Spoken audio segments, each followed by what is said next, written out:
Congolaises, Congolais, mes très chers compatriotes, le 30 juin, nous célébrons bien plus qu'un simple anniversaire. Nous célébrons l'âme de notre nation, sa force et sa résilience. C'est une célébration de notre liberté chèrement acquise par le courage et les sacrifices consentis par les pères de notre indépendance qui ont combattu sans relâche les affres du colonialisme pour que nous puissions jouir de notre liberté et de notre souveraineté.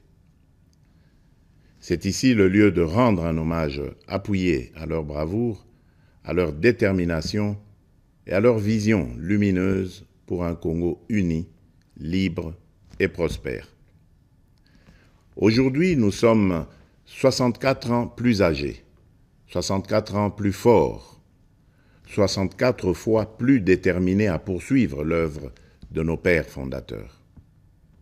Le cheminement de notre nation nous renseigne que l'indépendance chèrement acquise est certes un choix délibéré de responsabilité, mais elle ne devient véritablement un acquis que lorsque nous en faisons un pari ambitieux, celui de la volonté inébranlable de tout un peuple d'aller toujours vers le progrès économique et social pour un bien-être durable.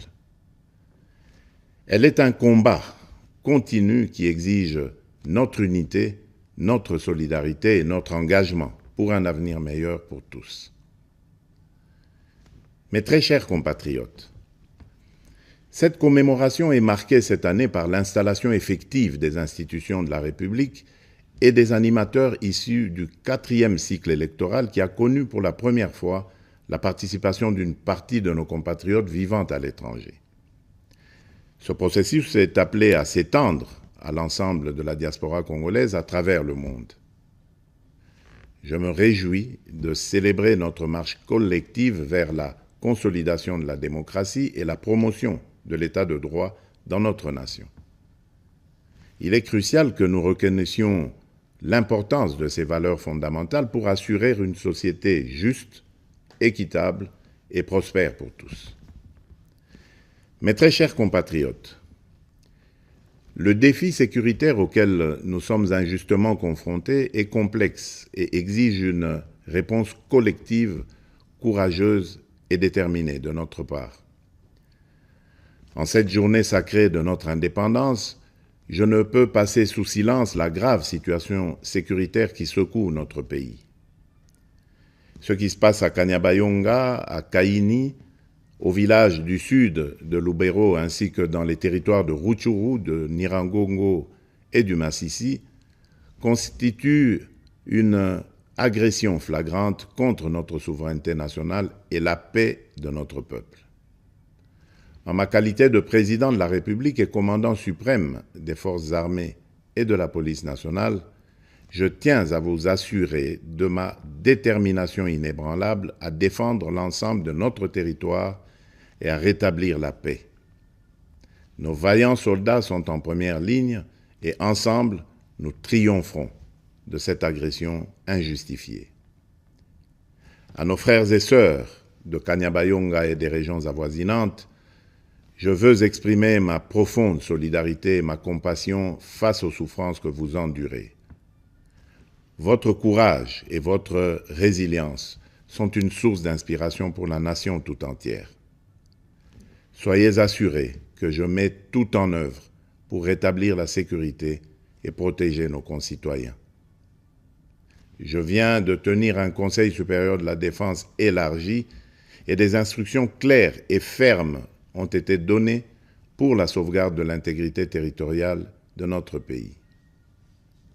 Ensemble, unis et déterminés, nous surmonterons ces épreuves et nous restaurerons la paix et la sécurité dans notre chère patrie. Mes très chers compatriotes, les forces extérieures hostiles qui agressent injustement notre pays évoquent le prétexte farfelu des supposées exactions commises contre les communautés rwandophones établies chez nous. Les justifications brandies par les auteurs connus de cette agression sont manifestement dénuées de tout fondement. Je tiens à rappeler fermement que la République démocratique du Congo, fidèle à son hospitalité légendaire, respectueuse des principes humanitaires et de ses obligations internationales, a toujours, depuis son accession à l'indépendance, accueilli par vagues de réfugiés venant des pays voisins. À titre d'exemple, la République démocratique du Congo a offert son hospitalité notamment aux communautés angolaises, burundaises et centrafricaines en raison de nombreux et violents conflits qui avaient secoué leur pays en son temps.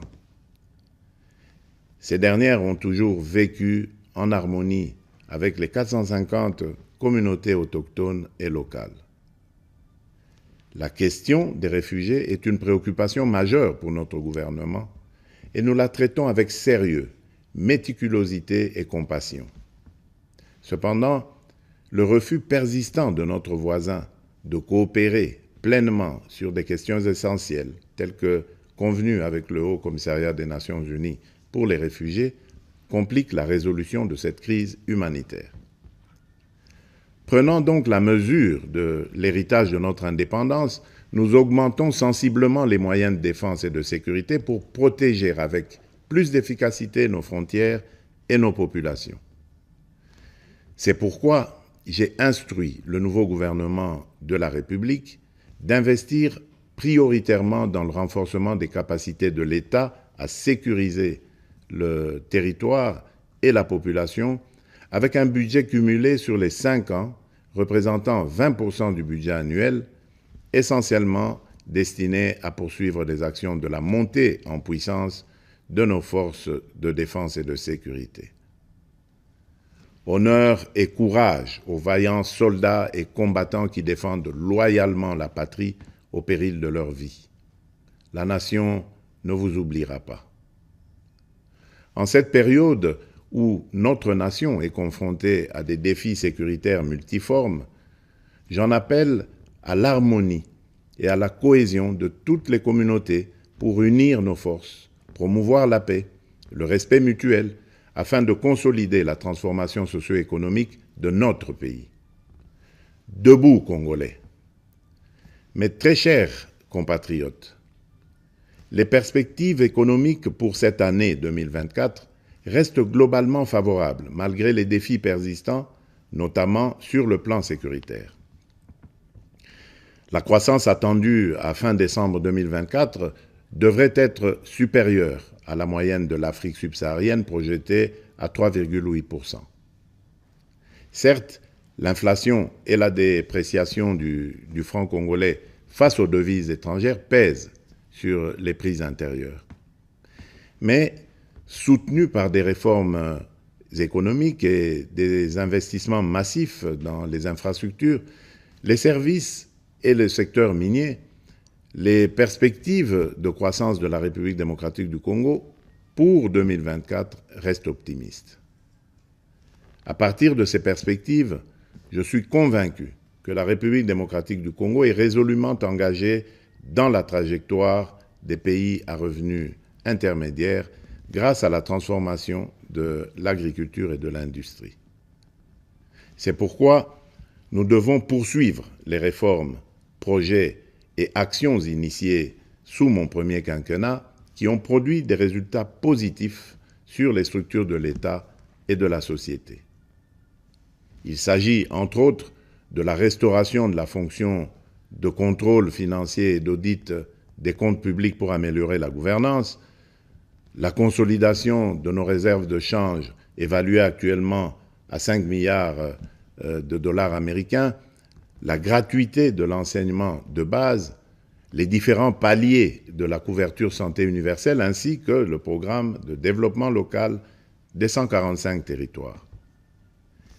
Ces acquis seront capitalisés par les réformes initiées pour assurer une transition vers une économie plus diversifiée grâce principalement à la transformation agricole et au développement des infrastructures dans le secteur des routes, des chemins de fer, du numérique et de l'énergie. Dans ce sens, j'ai instruit le gouvernement d'accélérer dès cette année 2024 le déclenchement de la deuxième phase de ce vaste programme minerai contre infrastructure qui va contribuer à la promotion du marché intérieur et à la création d'emplois. Pour illustration, ce programme d'infrastructure permettra de relier le sud et le nord du pays. Cela va non seulement consolider notre réseau national de transport multimodal, mais aussi améliorer sensiblement la qualité de la communication à l'intérieur du pays. De même, dans le cadre de l'amélioration de la mobilité dans les grandes villes du pays, je viens de lancer les travaux de construction de la route de contournement de la capitale Kinshasa, partant de la cité de Mboudi et débouchant sur la route nationale numéro 1 par Badara, non loin de l'aéroport international de Njili. Mais au-delà de ces efforts encourageants, je suis conscient des difficultés sociales que rencontre la majorité des Congolais au quotidien. En ma qualité de garant de la nation, je peux vous rassurer que cette situation me tient à cœur et que rien n'arrêtera ma détermination à y apporter des solutions idoines et urgentes. Aussi, ai-je instruit le gouvernement à prendre des mesures nécessaires pour alléger le coût du panier de la ménagère et améliorer le pouvoir d'achat de la population.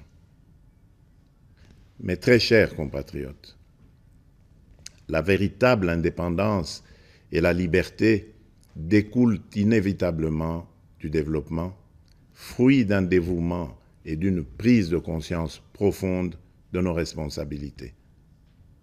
Ainsi, en célébrant notre fête nationale, nous sommes tous interpellés à embrasser pleinement la maturité de notre nation et à assumer pleinement les devoirs qui en découlent. En tant que citoyennes et citoyens congolais, où que nous soyons, il est impératif de nous engager résolument pour promouvoir les valeurs de solidarité, de justice et de travail. C'est en nous appropriant véritablement de ces idéaux que nous prendrons pour de bon le plus bel élan, comme nous y invite notre hymne national, et ce, en vue d'ouvrir la voie à un avenir radieux pour notre pays, lui permettant ainsi de prendre sa place légitime parmi les nations influentes du monde. Bonne fête nationale à toutes et à tous. Que Dieu bénisse la République démocratique du Congo, son peuple et tous ceux qui l'ont choisi comme pays de résidence. Vive la République démocratique du Congo. Je vous remercie.